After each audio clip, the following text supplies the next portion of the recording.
Welcome back, folks. And at this point, you should have already got this thing put together. You should have been able to spin those freely. You should be able to look at it from the side, and you should be able to see there's a little clearance here. They're not hitting there. Everything should look good. Now, let's go in, and I want to show you. I'll make sure that you ground this base. You see the base we got here? See, I got like a little thumbtack in it. If you just right click and go down to ground, what it does, if I take that off, the whole thing spins and moves. This just grounds it and holds it in place. You see now I can't move it, but I can spin things. You know what I mean? So make sure that's done first. And the next thing I want to do is go ahead and I need to put a work plane on this base. I don't see one on there. So all you have to do is double click the part, and it'll bring it up kind of in this manner. See, it's kind of, hid the other components that are assembled to it. But you can open this up individually and it'll open it up in a new window. But this is fine. And what I want to do is I want to find right there. I want to find that plane that goes right through, and I want to turn to the top so I can look at right through the center of those holes. And if you don't have one, you can make one with your planes, but I want to right click and go to visibility to show it. And then after I get done with that, I hit return. Reason I want to do that is so that I can rotate, or I can actually mate this plane with this plane to get it lined up for this pin to go in. Alright, so what I'm talking about is if I get this thing turned around and get those work planes lined up, and then I get this work plane lined up, you'll notice there's my pin and there's that part. I want to get that lined up. Alright, so that's what I want to do. So first thing, I'll kind of turn that just a little bit, and I'll go into constraint, and this time instead of using like the mate constraint that you used or the insert that you use, you're going to use an angle, and that's how we're going to drive this thing. So I hit angle, I hit my base first just one time, and then you have to do two other points, and this is going to be one of my points, and then down at the bottom will be one of my points. So y'all see that there's, you got 3 points you have to hit, and I hit the base plane, and then I hit the Geneva cam plane twice, and I hit apply. Now if you'll notice, after I got that done, it's lined it up, but I can't move it anymore because it's constrained. Alright, now this one's still free, but I need to go ahead and constrain it to the base as well. So I'm just going to kind of move it over here just a little bit.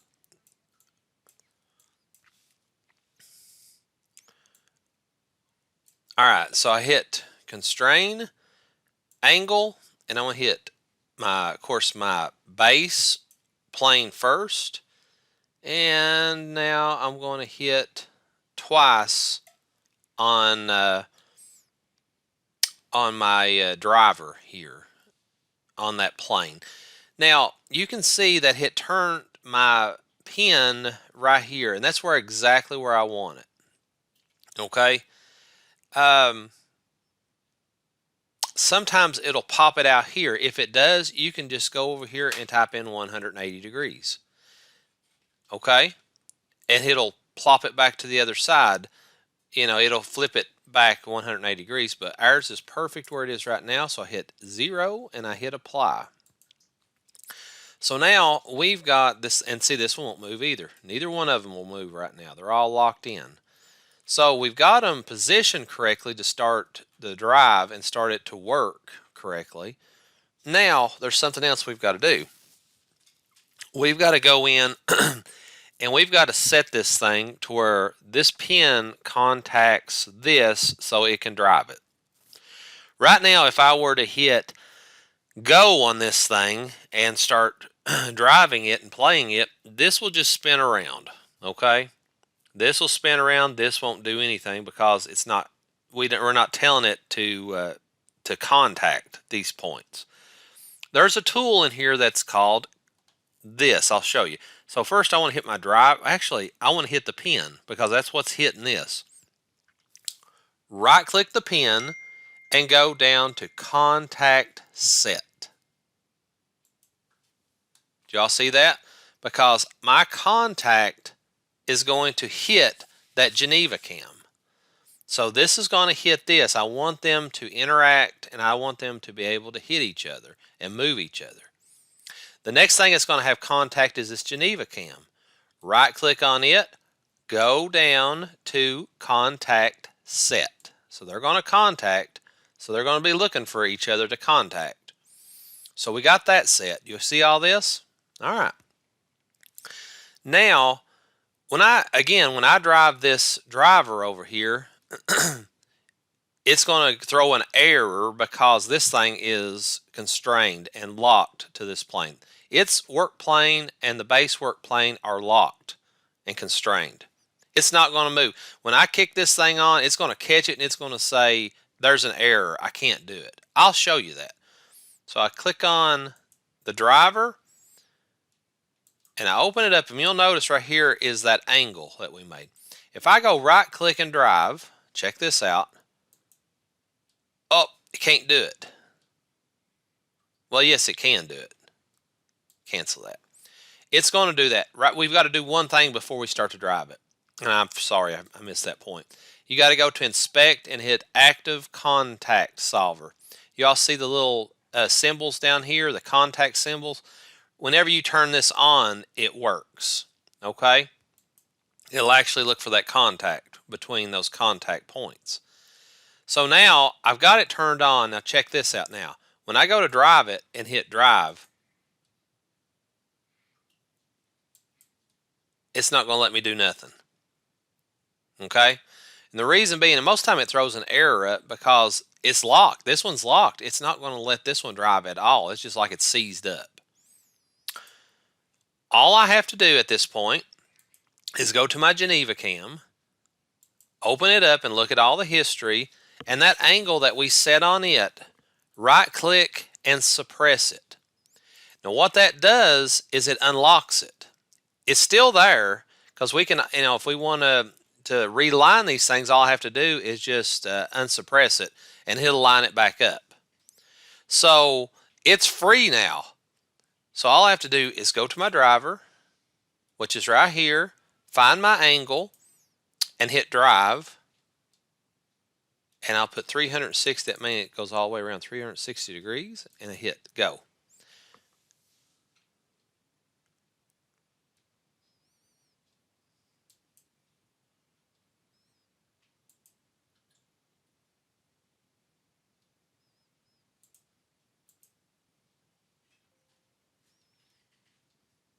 Okay, so I've got something going on there. It doesn't like something that I'm doing.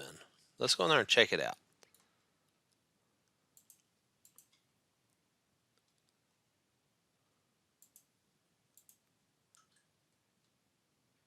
Okay.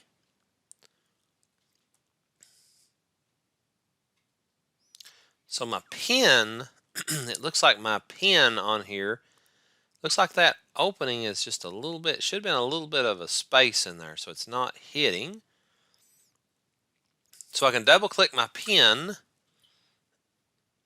and I'm going to go in here and check out my revolve. Check out my sketch.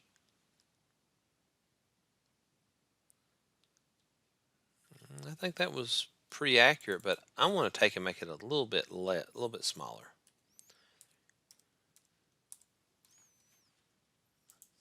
So when I go back now, folks, see how there's a little bit of a gap between it? I just made it a little bit smaller. Now I want to check this out, my Geneva cam, and let's see what size it is.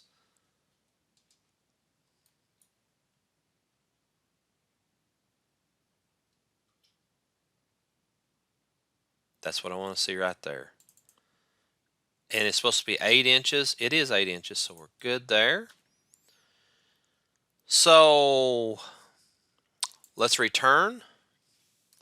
Let's try it again. It didn't like something that was going on. So we go back to our driver, which is this. right click and drive. There it went. For some reason I needed to shrink that pin down just a fuzz. And it might have been, I might have had a dimension off somewhere, folks. I'll have to go back and take a look at that. But I actually made that a little bit smaller. What it was doing was it was coming around through here and it was catching that. And it was like hitting it where it wasn't going smoothly through. Now, guys, you can play with this a little bit. You can, you can do like 3 repetitions. You can speed it up, and play it. Oh, I didn't speed it up the way I want it to. But it will just continue to go through and do its thing.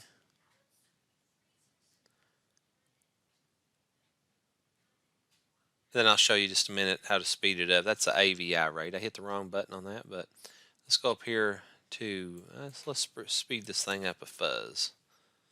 You'll notice now, see what I'm saying? It goes a little bit faster. So all you have to do, guys, now is after you get this thing set up and running, hit record.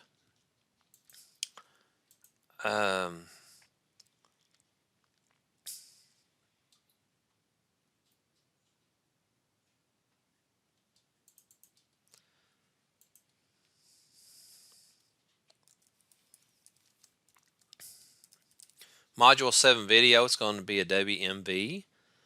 Save it.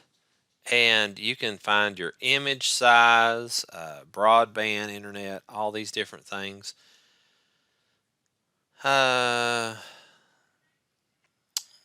Image size, that's fine. So I hit OK on that. And now when I hit it, it's actually videoing that for me. So we're done with the video.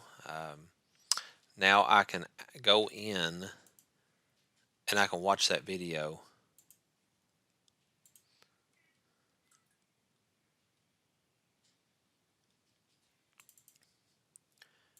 Here's this video. Here we go. It finally loaded up for us. You notice the video's pretty grainy looking, and you just got to toy around with the different